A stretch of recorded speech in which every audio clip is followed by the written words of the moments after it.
성경 봉독합니다. 성경 말씀은 사도행전 2장 42절부터 47절까지 말씀입니다. 신약성경 사도행전 2장 42절부터 47절까지 제가 한 절 읽고 여러분들이 한 절 읽고 서로 교독하도록 하겠습니다. 제가 먼저 42절 말씀 읽겠습니다. 그들이 사도의 가르침을 받아 서로 교제하며 떡을 떼며 오로지 기도하기를 힘쓰니라. 사람마다 두려워하는데 사도들로 말하며 수치와 그들이 많이 나타나니 믿는 사람이 다 함께 있어 모든 물건을 서로 통용하고 또 세상과 소리를 알아 각 사람의 필요를 따라 나눠주며 날마다 마음을 같이하여 성전에 모이기를 힘쓰고 집에서 떡을 떼며 기쁨과 순전한 마음으로 음식을 먹고 하나님을 찬양하며 또 온 백성에게 칭송을 받으니 주께서 구원받은 사람을 날마다 더하게 하시니라. 아멘. 할렐루야. 하나님의 크신 은혜가 오늘 이 시간 우리 모두 위에 함께 하시기를 주님의 이름으로 축원합니다. 우리 앞뒤로 좌우로 주의 이름으로 환영합니다. 축복합니다. 인사 나누겠습니다. 주의 이름으로 환영합니다. 축복합니다. 오늘은 맥주 감사 주일 및 교회 창립 기념 주일입니다. 먼저 맥주 감사 주일을 맞아 2019년 상반기 동안 우리를 지켜주시고 보살펴 주신 하나님께 감사와 영광을 돌립니다. 그리고 또한 교회 창립 33주년을 맞아 지금까지 임마누엘로 또 에베네슬로 요와 이레로 함께 하신 하나님께 또한 감사와 영광을 돌립니다. 바라기는 우리 모두가 주님께서 맡기신 사명을 잘 감당해서 우리 교회가 날로 부흥하고 하나님께서 기뻐하시고 칭찬하시는 교회 그리고 성도들이 될 수 있기를 주님의 이름으로 축원합니다. 지난번 교단 총회에 참석했을 때 서울에서 목회하는 동기 목사님들을 만나게 되었습니다. 동기 목사님들과 저녁 식사를 하면서 한 목사님이 얼마 전 자기 교회에 신천지 교인 몇 명이 들어와서 교회를 혼란스럽게 해 어려움을 겪었다고 그런 이야기를 했습니다. 그러자 다른 목사님 한 분이 우리 교회는 요즘 원불 교인이 있어 힘들다고 그렇게 말을 했어요. 그래서 제가 원불교 교인이 왜 교회에 나오냐고 제가 그렇게 물었더니 이 친구 목사님이 원불교인이 아니라 원불교에 다니는 원불교인이 아니라 교회를 다니는 성도들 중에 원망하고 불평하는 교인이 있다는 거예요. 이 원망하고 불평하는 교인이 원불 그죠? 교인이라는 거지. 요즘 많은 교회들이 이런 원불 교인들 때문에 여러 가지 어려움을 겪고 있습니다. 여러분 특별히 교회의 중직자들이요 이런 원불 교인이 되면요 교회는 갈등이 생기고 또 다툼이 생기고 혼란이 오게 되어집니다. 그러므로 교회를 사랑하는 사람은 원망과 불평 대신에 뭐가 있어야 된다? 감사가 있어야 됩니다. 교회를 사랑하는 사람은 감사하는 마음으로 교회를 성도들 섬기고 교회를 위해 헌신하고 충성해야 됩니다. 그리고 항상 하나님께 감사하는 생활을 하려고 노력해야 한다는 겁니다. 여러분 오늘 맥주 감사 주일을 맞게 되었는데요. 보리를 추수하는 또 추수하고 난 후에 그것을 하나님께 감사하며 제단을 쌓고 또 영광을 돌리는 그런 절기가 이 맥주 감사 주일입니다. 그런데 이 맥주 감사 주일 때가 보면 보통 상반기가 끝나는 그런 시점이죠. 2019년 올 한 해 여러분 6개월 동안 여러분의 삶은 어떠했습니까? 하나님께 감사할 일이 많았습니까? 아니면 불평하고 원망하는 그런 일들이 많았습니까? 바라기는 지난 6개월이 힘들고 어려운 시간들이었다면 또 불평하고 원망하는 시간이었다면 하나님께 회개하고 하나님 이제 남은 2019년 하반기는 하나님께 감사할 수 있는 하루하루가 되게 도와달라고 기도하는, 또 그렇게 결단하는 그런 주일 예배가 되기를 원합니다. 그리고 또한 교회 창립이 된 지 33년이 되었습니다. 제가요 현풍제일교회에 와서 목회한 지도 13년이 되었더라고요. 33년에 13년이면 3분의 1이 넘지요. 그런데 지난 시간들을 돌이켜보면서 하나님 앞에 많은 것들을 회개하게 되었습니다. 하나님, 정말 하나님께서 내게 주신 그 사명을 온전히 잘 감당하며 목회를 했는가? 성도들을 진리의 길로, 생명의 길로, 영생의 길로, 구원의 길로 인도했는가? 내 자신의 목적과 내 자신의 목표를 위해 그렇게 목회는 하지 않았는가 하는 그런 생각들을 갖고 내 자신을 돌이켜보게 되었습니다. 그리고 또 하나님 앞에 회개도 하고요. 이제 정신을 차려야 되겠다. 그래서 정말 새롭게 다시 한 번 더 시작하는, 우리 교회가 새롭게 거듭나고 또 목사도 정말 목회의 삶을 새롭게 하나님께서 기뻐하시고 하나님께서 원하시고 하나님께서 인도하시는 그런 사명을 감당해야 되겠다. 거기에 충성해야 되겠다. 그리고 또 성도들을 깨우는 그런 주의 말씀을 전거하고 또 그런 성경의 가르침으로 성도들을 인도해야 되겠다 하는 그런 다짐을 하게 되었습니다. 여러분, 이제 새로워져야 됩니다. 우리 자신을 돌이켜보면서 내가 하나님 앞에 올바른 믿음의 삶을 살고 있는가, 정말 내가 믿음이 있는가 없는가를 우리 자신을 살피면서 하나님께 다시 한 번 더 결단하고 다짐하는 그런 시간이 우리에게 있어야 하는데, 그 시간이 오늘이 되기를 바랍니다. 우리가요 어떤 사람으로부터 편지를 받았을 때 편지 밑에요 잘 먹고 잘 살아라 그렇게 인사말이, 마지막 끝 인사말이 적혀져 있다면 여러분 기분이 어떨까요? 좀 쉽게 말하면 친구와 길거리에서 만나고 무슨 이야기를 하다가 친구가 내게 이렇게 이야기합니다. 이제 헤어지면서 야, 잘 먹고 잘 살아라. 여러분 그렇게 이야기하면 그 듣는 여러분의 입장에서 이것이 기분이 좋을까요? 나쁠까요? 여러분 잘 먹고 잘 살아라고 그렇게 이야기하면 기분이 좋아요? 나빠요? 그죠? 근데 여러분 이 말의 어떤 의미는요, 그 인사말로 헤어질 때 그렇게 말할 때 이 말은요 잘 먹으라 하는 것은요 건강하라는 뜻이에요. 여러분 건강해야 잘 먹을 수 있습니다. 잘 살아라는 건 부자 되라는 이야기예요. 그럼 건강하고 부자 되라는 이야기인데 왜 우리에게 욕으로 들릴까요? 잘 먹고 잘 살아라는 그 말이 왜 우리에게 욕으로 들리냐는 거예요. 왜 기분 나쁜 소리로 들리냐는 거죠. 근데 여러분 왜 기분 나쁘게 들리냐면, 왜 그런 말을 하냐면 우리의 마음속에요 나만 잘 먹고 잘 살려고 하기 때문에 그런 거예요. 나만 생각하기 때문에. 그래서 어떻게 해요? 네 잘 먹고 잘 살아라. 근데 우리가 그것이 욕이 아니라 기쁨이 되고 즐거움이 되려면 더불어서 함께 잘 먹고 잘 살 수 있어야 된다는 거지요. 그렇잖아요? 그래서요 정말 우리가 그런 삶을 살기 위해서는 하나님께 감사할 수 있어야 돼요.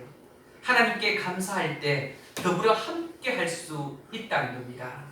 오늘 이 시대를 살아가는 우리에게 가장 필요한 것이 있다면 함께 더불어서 내가 좀 어렵고 힘들지라도 다른 사람을 살피고 또 도와줄 수 있는 그런 마음, 이런 마음이 어디에서 나오느냐 하면 하나님께 감사할 때 나오게 된다는 겁니다.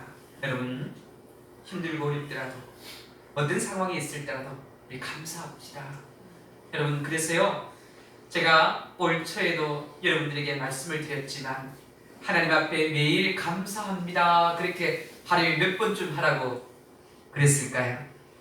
제가 연초에 1월달에 설교할 때요 여러분들에게 여러분 하나님 앞에 날마다 하루에 이 정도 감사하면 연말이 되면 하나님의 기적의 역사가 여러분의 삶 속에 일어날 겁니다. 그렇게 이야기했는데 하루에 감사합니다 그렇게 하나님 앞에 고백하는 거 하루에 몇 분쯤 하라고 했을까요? 100분.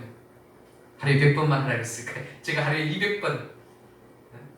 여러분 200번이 아니라 100번만 하는 앞에 하는 감사합니다, 감사합니다, 감사합니다. 그렇게 감사하며 사는 사람에게는요 하나님께서 은혜를 주셔요. 그 감사 속에 기적이 시작이 된다는 거예요. 그 감사할 때, 우리가 하나님께 감사할 때 하나님이 일하기 시작한다는 거예요. 우리가 일하면요 한계가 있다는 거예요. 여러분 일해봤잖아요. 제가요 33년, 우리 교회가 33년이 되었는데 제가 목회한 지 그건 28년이 됐더라고요. 28년 동안 목회하면서 깨닫는 것이 무엇이냐면요, 내가 하니까 안 돼요. 누가 해야 되냐? 하나님이 해야 돼요. 그럼 하나님께서 일하시게 하기 위해서는 내가 하나님께 감사하며 하나님을 바라보는 거예요. 그리고 하나님께 모든 걸 맡기는 거예요. 여러분, 제가 몇 주 전에 여러분들에게도 말씀을 드렸을 거예요. 운전에 대해서. 아마 제가요 어제 설교 준비를 하고 있는데 우리 집사람이 제 설교를 틀어놨더라고요. 근데 제가 제 설교를 들으면요 굉장히 어색해요. 근데 그 설교 가운데 이런 내용이 나오더라고요. 저는 제 집사람이 참 부러울 때가 있다고. 근데 그 부러울 때가 뭐냐면 어디 갈 때. 근데 어디 가면 운전은 누가 할까요? 제가 해요. 왜? 우리 집사람이 운전 면허증이 없기 때문에. 그러면요 우리 집사람은 제 옆에 앉아서요 뭐 모든 걸 저에게 다 맡기고 뭐 자든지 아니면 핸드폰을 보든지 뭐 이야기를 하든지 그렇게 편하게 행동할 수 있죠. 근데 왜 그렇습니까? 운전의 모든 것을 목적지로 가는 그 과정을 누구에게 맡기기 때문에, 나에게 다 맡기기 때문에, 나를 믿고 신뢰하면서 맡기기 때문에 편안히 옆에 있는 거예요. 우리 인생도 마찬가지입니다. 하나님이 우리 인생의 삶의 운전대를 잡고 계세요. 그러면 그분에게 모든 것을 맡긴 사람은 옆에서 편안히 기뻐하고 즐거워하면 되는 거예요. 뭐 노래도 부를 수 있고 내 할 일도 하고. 그런데 하나님께 맡기지 못하고 내가 운전을 하면요 어떻게 돼요? 그 목적지까지 가려고 하니까 긴장하게 되고 모든 관심과 모든 신경을 거기에 쏟아야 돼요. 그러니까 피곤하고 힘들지요. 그리고 때로는 어떻게 해요? 길이 막힌다고 짜증내기도 하고, 또 어떤 사람은요 운전을 하며 가면서도 막 어떻게 해요? 사고가 나기 일부 직전에 놓였을 때 우리 입에서도 험한 말도 나오잖아요. 욕도 하게 되고. 여러분 운전하는 사람의 그 습관을 보면서, 언어를 보면서 그 사람의 삶을 알 수 있다. 아무리요 얌전한 사람도 어떤 사람은 운전하다 보면 막 난폭해지는 사람이 있어요. 막 10원짜리 욕도 하고, 그죠? 막 아마 여러분 가운데도 그런 분들 계실 거예요. 근데요 우리가 하나님께 맡기면요 하나님께서 모든 것을 이끌어 가시는 거예요. 이 감사하는 사람, 그 감사하는 사람 마음속에 늘 하나님께 맡김이 있기 때문에 감사하는 거예요. 왜 우리가 감사하지 못합니까? 하나님께 못 맡기니까 감사하지 못하죠. 하나님을 의지하지 못하니까 감사하지 못하죠. 내가 뭔가 하려고 하니까 불평하고 원망하게 되는 거죠. 저는요 오늘 말씀을 통해서 많은 사람들이 우리 교회가 이런 교회가 되었으면 좋겠다, 그런 모범적이고 이상적인 그런 교회를 추구합니다. 또 그런 교회가 되기를 원합니다. 그런데 여러분, 이 세상에 완벽한 교회는, 완전한 교회는 없어요. 왜 그러냐면 교회는요 예수 그리스도를 믿음으로 말미암아 구원받은 죄인들이 모여 하나님께 예배드리는 곳이기 때문에, 또 교제하는 곳이기 때문에, 그래서 교회 안에는요 다양한 사람들이 있습니다. 좋은 사람이 있는가? 좋은 사람이 있으면 또 나쁜 사람도 있고, 믿음이 좋은 사람이 있는가 보면 연약한 사람도 있고 믿음이 없는 사람들도 있어요. 그런데 여러분, 그런 사람들을 통해 하나님은 영광을 받기를 원하신다는 거예요. 하나님은 또한 우리와 함께 하시기를 원하신다는 겁니다. 근데 여러분, 우리 교회가요 완벽한 교회는, 완전한 교회는 될 수 없어, 이런 교회는 되어야 되겠다 하는 그런 모델과 같은 교회가 있는데, 그 교회가 어떤 교회냐면 오늘 본문에 나오는 초대 예루살렘 교회예요. 여러분, 예루살렘 교회는 최초의 교회입니다. 그런데 이 예루살렘 교회가 어떤 교회였길래 우리가 이 예루살렘 교회처럼 되어야 할까? 여러분, 예루살렘 교회는요 성령이 함께하는 예배가 있었습니다. 성령이 함께하는 예배. 오늘날 이 시간에도 전국적으로 수많은 교회가 예배를 드리고 있습니다. 그런데 그 예배에 성령이 함께하지 않는다면 그 예배는 하나님이 받지 않으신다는 거예요. 하나님의 임재가 없는 거예요.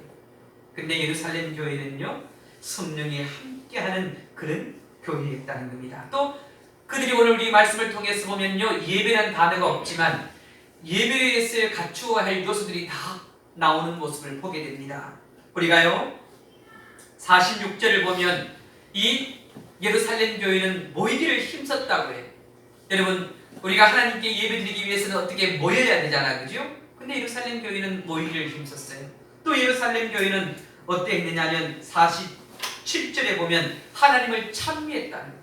하나님을 찬미했다는 거, 하나님을 찬송했다는 거예요. 우리 예배 가운데 찬송이 있잖아요, 그죠?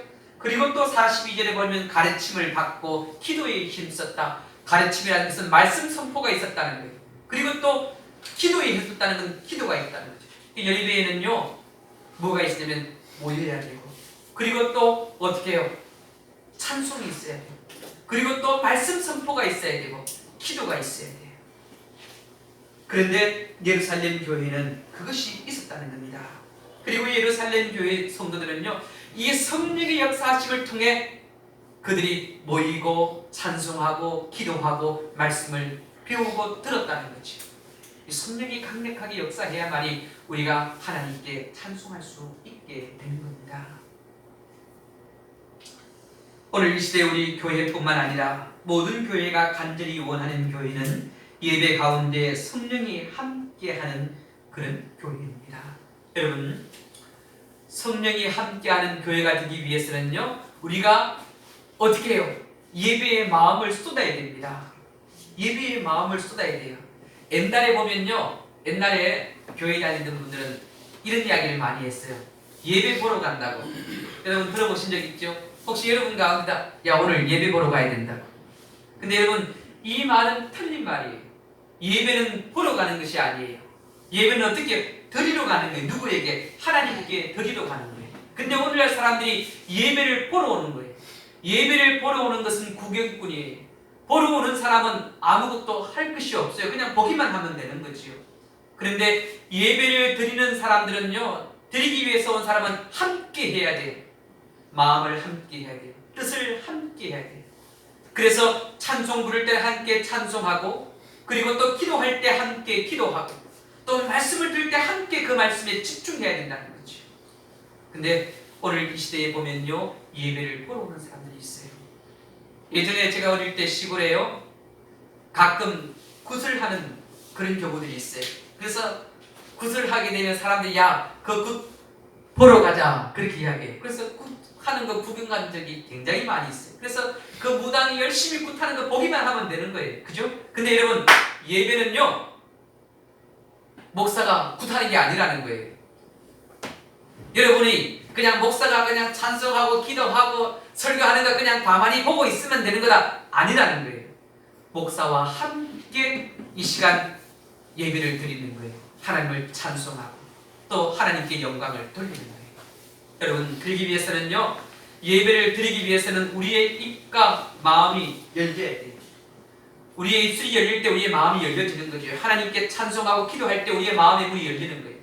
제가 예전에 예배를 드리면서 어떤 분들을 보면요, 찬송을 부르다 찬송을 안 해요.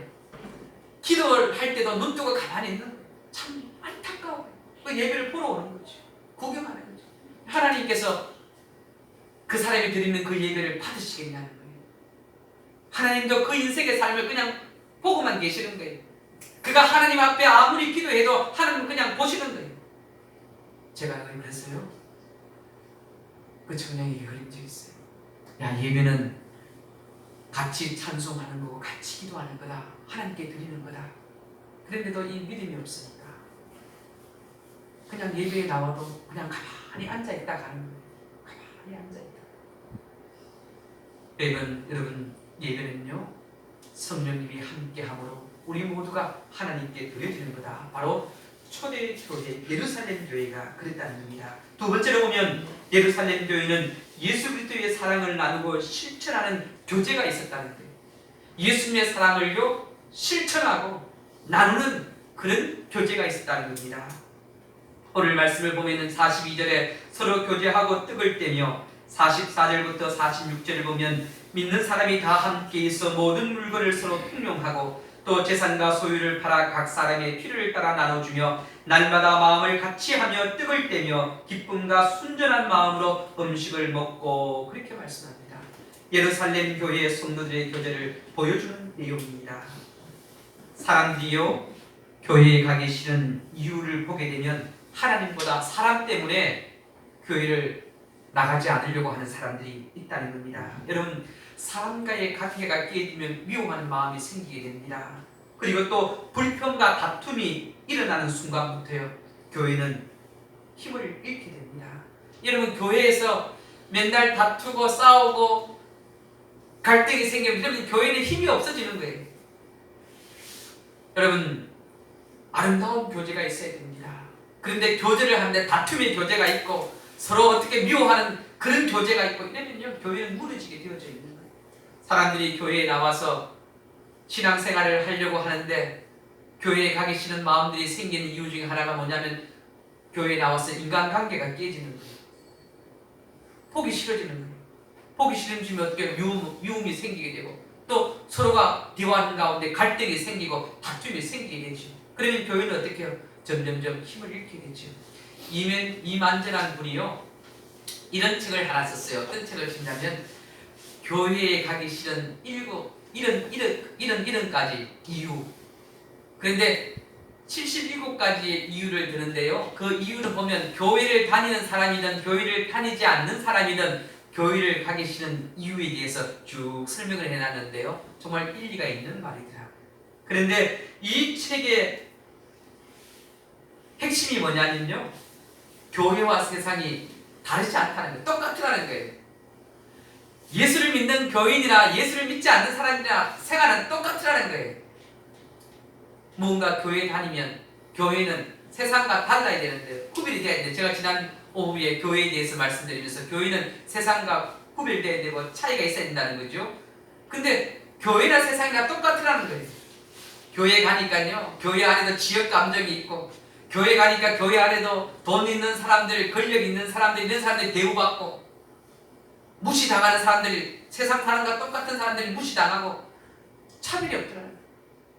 또 교회에 다니는 사람이나 믿지 않는 사람이나 행동하는 것은 똑같더라는 거예요. 잘난 척하고 교만하고 자기밖에 모르고 똑같더라는 거예요. 그래서 교회 가기 싫더라는 거예요. 그 이만전한 이분이요, 교회 가면서 새 초신자로서 교회를 쭉 지켜보면서 교회를 한 1년 넘게 2년 가까이 다녀보면서 그런 일들을 책으로 기록했는데요, 정말 교회는요, 아름다운 교제가 있어야 됩니다. 그 아름다운 교제가 있기 위해서는 예수님의 사랑을 나누고 실천해야 돼요. 예수님께서 우리에게 보여주셨던 것처럼 우리가 그런 삶을, 그런 사랑을 나누어야 돼요. 그리고 어떻게 실천해야 돼요. 저는요, 우리 대구 지방에 41교회의 선교교회가 있습니다. 근데 그 교회 가운데 어렵고 힘든 교회들이 많이 있죠. 자립하지 못하는 교회들도 있습니다. 그런데 사실 우리 교회도 넉넉지 않지만 그래도 지난달에 우리가 한 교회를 돕고 있죠. 또 저는 우리 목회자들의 모임을 가게 되면요, 제 마음속에는 그런 생각을 늘 하나님이 갖게 해요. 제가 비록 작은 교회고 또 형편이 넉넉지 않지라도 그들을 대접해야 되겠다. 무언가 돈 낼 일이 있으면 제가 가서 계산을 하려고 해요. 그런데요, 어떤 분들은요, 넉넉함에도 불구하고 항상 받으려고 하는 사람들이 있어요. 근데 여러분, 주는 것이 받는 것보다 복됨을 알아야 돼요. 내가 아무리 가난하게 산다 할지라도 베푸는 자에게 하나님께서 은혜를 주시는 거예요. 또 여러분, 아무리 힘들고 어렵게 살더라도 하나님께 감사하는 자에게 하나님께서 감사의 감사를 더해줘요.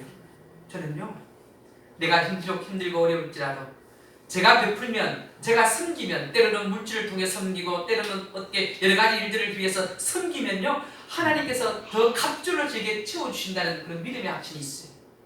또 하나님께서 은혜를 베풀어 주셔요. 저는요, 하나님께 참 감사하기를요, 우리가 한 교회를 돕기 하자 하나님께서 우리 교회에 더 은혜를 주시더라고요. 왜 그러냐면 우리 교회 교인이 전혀 아닌데 그냥 교회에 한번 나와서 하나님 앞에 11조를 갖다 드린다는 건요, 그건요 어지간해서 드릴 수 없는 거예요. 근데 몇몇 분이 그렇게 드리고 가시는 거예요. 저는요, 우리가 비록 작은 교회일지라도 더 어렵고 힘든 교회를 돕고 그들을 위해서 기도할 때 물질은 하나님께서 때를 따라 채워주신다는 것을 다시 한 번 더 깨닫게 됐어요. 여러분, 인생의 삶을요 계산적으로 살지 마세요.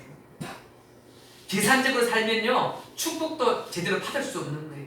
하나님을 향해서는요, 내가 정말 마음을 다해 진실되게 하면 하나님께서 우리를 도우시고 채우셔요. 내 인생에 부족한 건 하나하나까지, 심지어는요 내 인생의 삶의 기쁨까지도 하나님께서 채워가시는 거예요. 감사할 일들이 더 넘쳐나게 하시는 거예요. 축복의 열매를, 감사의 열매를 허락해 주신다는 거예요. 그 열매를 우리가요 따먹고 살면서 살아야 되지 않겠어요? 예루살렘 교회는요 정말 그런 아름다운 교제가 있었다는 거예요. 오늘 말씀을 통해서 보면 그들이 그렇게 베풀 수 있었던 것은, 자기의 것을 팔아서 서로 통용하고 나눌 수 있었다는 것은 주님의 사랑을 어떻게 실천하고자 하는 그런 마음들이 있었기 때문에, 또 어떻게 걱정과 근심과 염려를 그분에게 다 맡겼기 때문에 그런 거예요. 여러분의 삶을 주님께 맡기고 정말 주님이 인도하신 대로 그런 아름다운 삶을, 그런 아름다운 교제를 날마다 나누면서 살기를 원합니다. 여러분, 교회에 와서도요, 저는요 하나님 앞에 기도할 때, 하나님 우리 전심 시간을 위해서도, 교제 시간, 식탁의 교제를 위해서 정말 간절하게 기도해요. 왜 그러냐면 이 식탁의 교제도 아름다워야 돼. 예도만큼 아름다워야 돼. 그 식탁의 교제를 통해서 나눔이 있고 즐거움이 있고 행복이 있고, 또 어떻게 그 교제를 통해서 어떻게 상대방의 기도의 제목들을 찾고 또 기도거리를 찾는 거죠. 이분을 위해서 기도해 줘야 되겠다. 이분을 위해서 내가 뭔가 도와줘야 되겠다. 저희 형님이요 칠곡에 있는 새생명교회 고신촉 교회인데 장로예요. 근데요 교회에서요 가장 어렵고 힘들게 사시는 분이 계시는데, 그분이요 우리 형님에게 조그마한 봉투를 줬어요. 돈을 한 3만원을 줘서, 장로님 힘들고 어려울 텐데 장로님 맛있는 거 사 드시라고 그렇게 해요. 근데 우리 형님이 그 집사님을 생각하면요 진짜 너무너무 힘들게 사시는 분, 너무너무 어렵게 사는 그 봉투를 보고 울었다는 거예요. 왜? 성김이 있다는 거죠. 장로님 교회를 위해서 목사님하고 수고하고 하는데 그렇게 그 마음을 갖고 아름다운 교제를 나누는 거죠. 사랑의 마음을 전하는 거죠. 여러분, 정말 성도들 가운데 그런 아름다운 사랑의 마음을 전할 수 있어야 돼요. 정말 어떻게, 그래서 우리 형님은 그 사랑, 그걸 위해서 이렇게 그걸 받으면서 느낀 게 뭐냐면, 야 박장로, 니는 성도들을 위해서 뭘 했느냐는 걸 깨닫게 해주더라는 거예요. 그래서 그 다음에 어떻게 하냐면 교회에 어렵고 힘든 사람들을 살피게 되더라는 거예요. 도움에 이제 돕고자 하는 그런 마음이 생기더라는 거예요. 지금까지는 그런 마음이 없었는데 그런 마음을 어떻게 깨닫게 해주시더라는 거예요.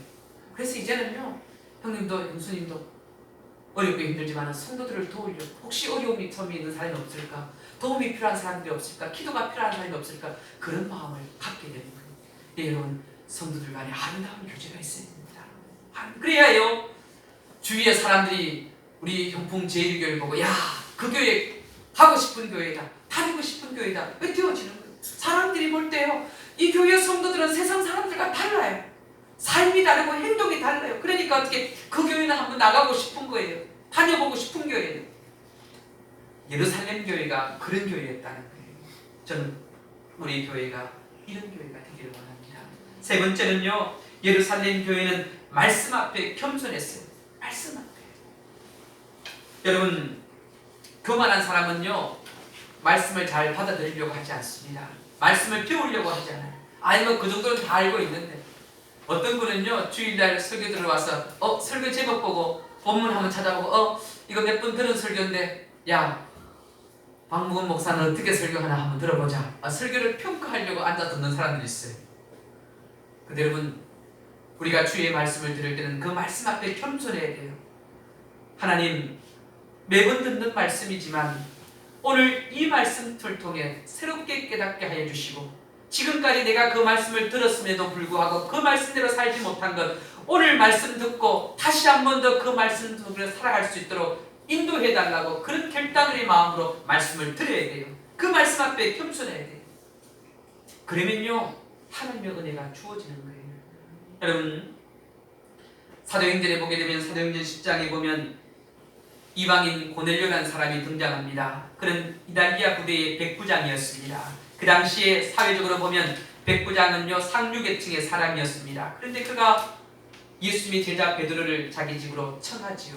근데 여러분, 베드로는 어부였습니다. 제대로 배운 사람도 없고, 어떻게 해요? 그 당시 사회에서 하층에 속하는 사람이었어요. 그럼에도 불구하고 이 이방인 고넬료가요, 베드로를 자기 집에 초청한 후에 그 베드로 앞에 무릎을 꿇고 엎드립니다.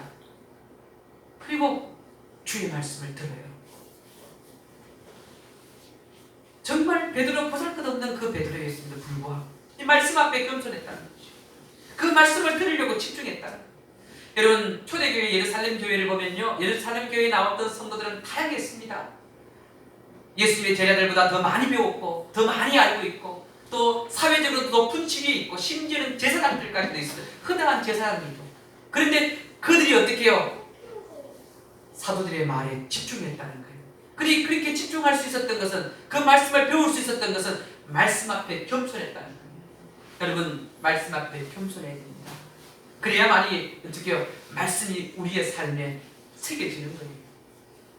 늘 말씀을 묵상할 때마다, 읽을 때마다 하나님, 그 말씀대로 살지 못함을 용서해 주십시오. 이 말씀대로 살게 해 주십시오.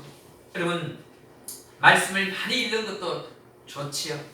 그런데 더욱더 중요한 것은요, 성경을 읽으면서 그 성경에 읽는 가운데 감동을 주는 말씀이 있으면 그 말씀 부여잡고 그 시간 기도하세요. 그 말씀이 기도할 때요, 하나님의 강력한 역사가 막 우리 속에 움직이는 거예요. 이 말씀을 들을 때, 읽을 때 이 말씀이 어떻게, 참 좋은 말씀이다. 그럴 때 그 말씀을 부여잡고 기도하는 거예요. 예를 들어서 마태복음 7장 7절을 읽는데 구하라 그리하면 주실 것이요.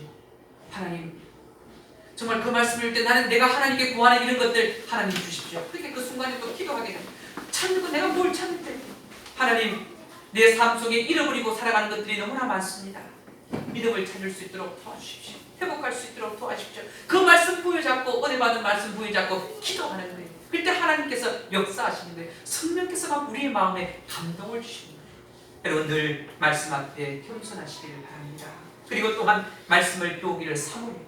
그리고 또 여러분, 이 예루살렘 교회는 마지막으로요, 어떤 교회냐면 뜨겁게 기도하는 교회였어요.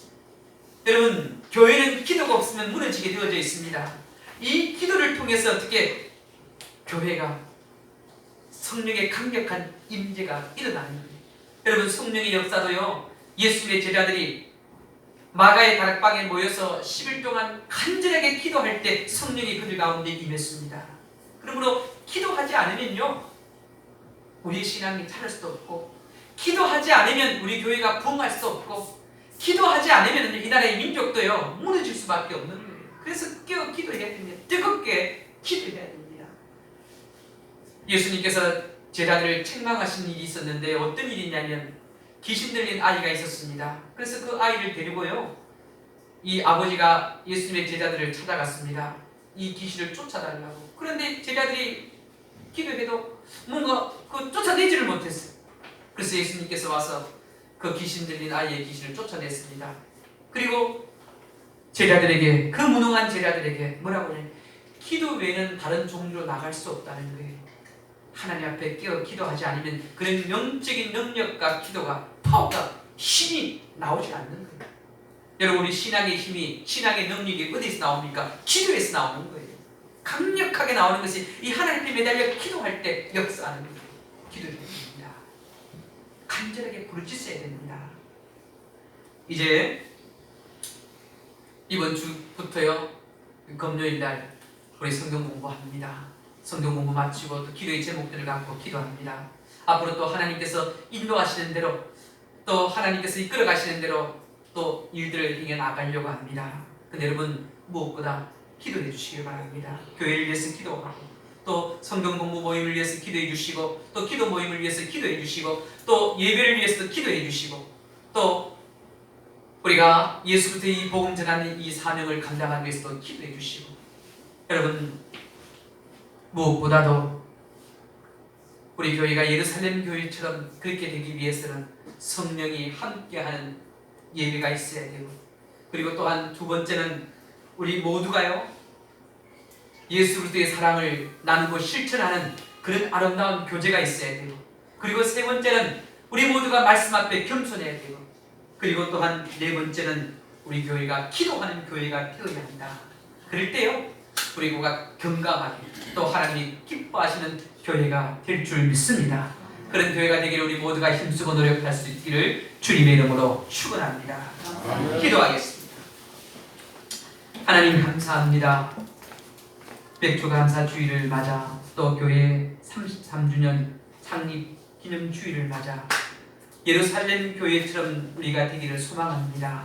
하나님 그러기 위해 우리 교회가 드리는 이 예배마다 성령님께서 함께해 주시고 우리 성도들과의 그 교제들이 예수님의 사랑을 나누는 또 실천하는 교제가 되게 하시고 우리 모두가 또한 말씀 앞에 겸손하게 하여 주시고 그 말씀을 또한 믿고 의지하며 살아가게 하시고 무엇보다 하나님께 기도하는 성도들이 되게 도와주시옵소서. 감사를 드리며 예수님의 이름으로 기도하옵나이다. 아멘.